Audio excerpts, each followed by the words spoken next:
The 1945 Iowa High School Boys Physical Fitness Test was created by Dr. Charles H. McCloy. He was born in Ohio in 1886 and he passed away in 1959. He studied at Marietta College, Johns Hopkins Medical School, Ohio State University, Columbia University, where he earned a Ph.D., and he spent 3 summers at the Harvard Summer Physical Education School under the leadership of Dr. Dudley Sargent, one of the pioneers in American physical education, physical training, and physical culture. In the 1800s, European immigrants brought highly sophisticated systems of physical training to the United States and built their gyms across the country. Germans, Swedes, Czechoslovakians, Danish, French, Swiss, they all had their own systems, and Dr. Sargent studied them all and picked from them what he believed to be the most powerful elements, and he built his own methods, materials, and motivators at Harvard. And this is where McCloy came to study.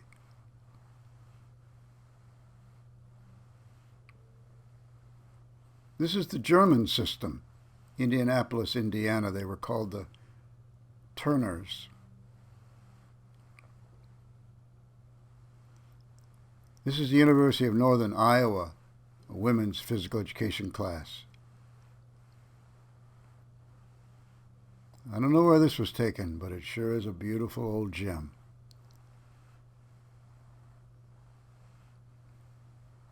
This is Halsey Gym at the University of Iowa. German and Swedish equipment. This is another view. You can see the Swedish window ladder over on the far left-hand side. Over on the east side of the state, this is the Davenport Turner Hall, where I grew up practicing from after World War II until it stopped in 1960. And this is the Milwaukee Turner Hall, one of the best in the country long ago. And this is what you might expect to see in the gyms: mindful training, focus. But by the 1920s, we began to get fat, lazy. Play golf, they said. Stop going to the gym, stay home, press your baby when you're cooking over the stove. Do your L-seats on your irons. These were cartoons making fun of people that went to the gyms. Men and women alike were lampooned. Skinny, clumsy, bullied. You see? And it worked. All the equipment disappeared, the teachers died out, and we were left with basketball and bleachers. Now, Dr. Sargent was born in Maine in 1849, and he passed away in around 1924 at the end of the Golden Era. He studied at Bowdoin College and at the Yale School of Medicine. These are some of his students. Many great people passed through that Harvard gym, people like Teddy Roosevelt. And these are some of his students. He taught both men and women. These women all started on the ground at the base of the wall, and step by step, they all climbed up. Now, Dr. McCloy eventually went to China for 13 years to work with the YMCA. He was there from 1913 to 1926. He left at the height of the Golden Era, and when he came back, fitness was not popular anymore. He was at the University of Iowa from 1930 to 1954. I arrived there 15 years later and studied under his students. He and his students were experts, as was Dr. Sargent, in anthropometry, which is the science that defines physical measures of a person's size, form, and functional capacities. That basically is test measurement and evaluation, and he was a military physical training expert. He wrote 14 books in Chinese and 6 books in English. He read French, German, Italian, Japanese, Portuguese, and the Scandinavian languages.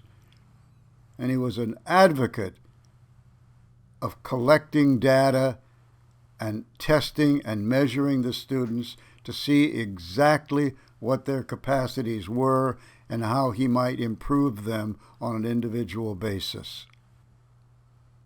This is a glimpse of the University of Iowa when Dr. McCloy was there. This is the physical reconditioning room. The University of Iowa had a high school, University High School, and here are some of the students practicing gymnastics. He also promoted fundamental skills like boxing and wrestling. And the University of Iowa still taught calisthenics during those times.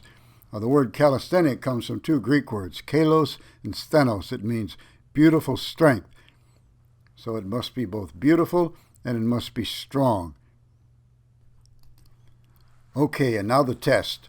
Now, if you're interested in taking or administering this test, there's an email address down in the description. Send me a request and I'll send you the entire PDF. This presentation does not provide all of the details for every one of the 4 events. This is an overview. First of all, in order for this test to have any meaning, hold the standard, be honest, and have integrity. I took these tests in the 50s and the 60s, and I can tell you honestly, we didn't cheat. It didn't make any sense to cheat because we needed to know where we were if we were going to improve. Secondly, the test goes from 0 to 100 each event. If you want to score 50% to be as good as half the people, then you need a score of 50 on each event. Only 0.000029 of all the boys in Iowa who took the test ever scored a perfect score. You can read this over. The test includes chin-ups, push-ups, squat thrusts, and squat jumps. The first 2 are familiar, but the standards are very high. If you're giving the test, you should briefly explain what is satisfactory and unsatisfactory performance, and there's a wait period which is discussed here between the different events. Make sure you pay attention to that. And when it's over, you should let the boys know how they did and give them some encouragement and some advice about how they might train to do better the next time. So the first event is the chin-up. And remember, with the chin-up, the palms are toward the face. The bar is 1.5 inches. You can use chalk or resin if you like. And there are other details that you'll find on the actual PDF. But 20 chins will get you 75 points. 7 chins, you'll be average. And 44 chins will give you the max 100 points. And the push-up. 32 push-ups, 59 points. 85 push-ups, 100 points. See it? Now here's what the push-up looks like. Your arms are perpendicular to the ground, front and to the side. Fingers are stretched, middle finger pointing forward, and the body is straight from head to toe. Now the upper arm is parallel to the ground, the forearm is perpendicular, the body remains straight, and you cannot touch the stomach or the thighs. Now make sure you wear clothing that allows the grader to see how you're doing. Study the push-up. Those elbows have to stay directly toward the rear, and that arm just glides by the body. These boys are practicing. This is the first day. It's not pretty, but they study the video. 4, 5, 6, so they can improve. 7, 8, 9, 10, 11, 12, 13, 14, 15. Position of attention. And that's how they get up strong. Now this is a squat jump, sometimes called a squat jumper. This is a World War II depiction. Now take a look at the two soldiers on the left. A strong kneeling position and weak. You see the difference?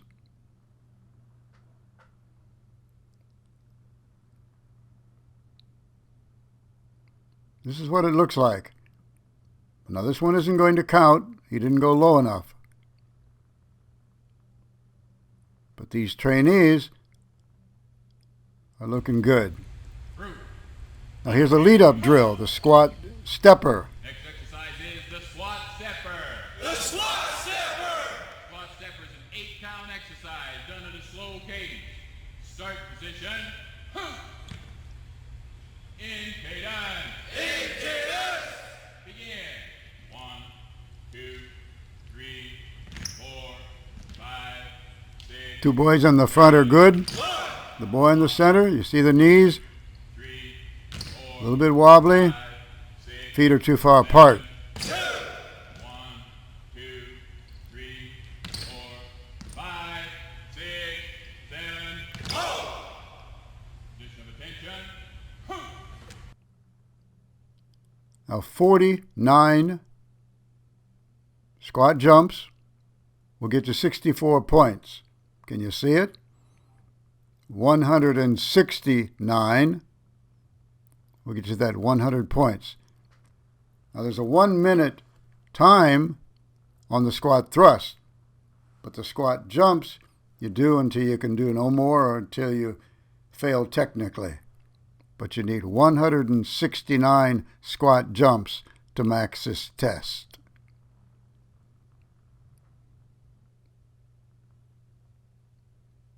Now this is a squat thrust from around 1918.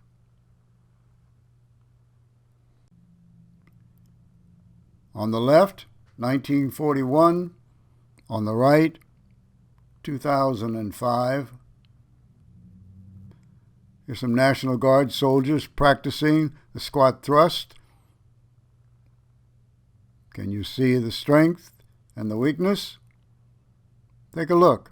Hands. Differences, you see. This is World War II with a weapon. This is World War I. World War II. This is more recent.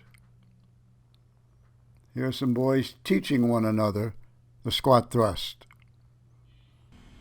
And here's some practice.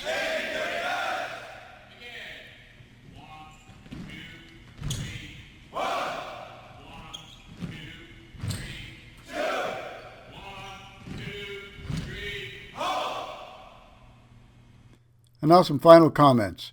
Once again, if you want the whole PDF, just email thomasschool@earthlink.net. Now think of the test as 4 motor skills and master the movement. Practice before you take these tests.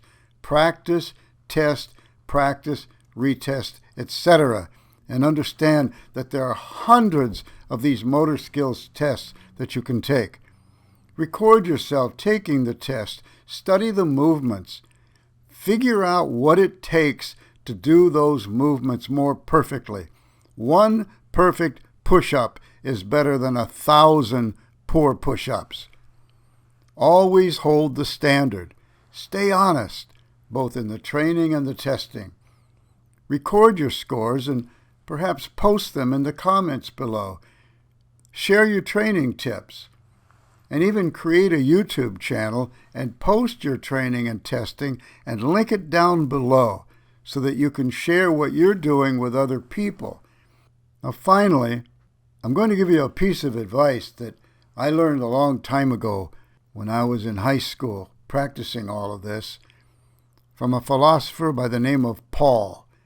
He was on the radio all the time, and I'd like you to apply it to your attitude as you approach this and other tests. And here he is, Paul Harvey, in his own words. Gonads are useful for their purpose, but they are no substitute for brains.